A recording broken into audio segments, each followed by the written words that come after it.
It's a problem nationwide, and Kentucky isn't immune. Cases of whooping cough, or pertussis as it's medically called, are on the rise. These are cases that have been reported and have been investigated. There could be others out there, and we're doing active surveillance, doing a lot more with the laboratories to look for the cases of pertussis. Data collected by the Centers for Disease Control show there have been nearly 400 cases of whooping cough in Kentucky this year, up from 163 cases in 2015.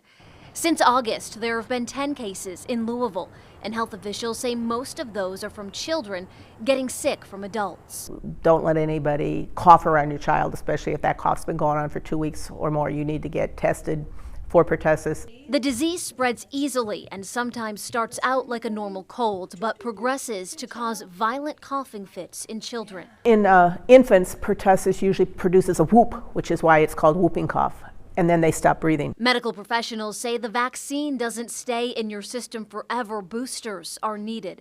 But many adults don't follow up, and that's what's leading to an increase in cases. We don't want the babies and the children to get sick because somebody around them hasn't gotten immunized.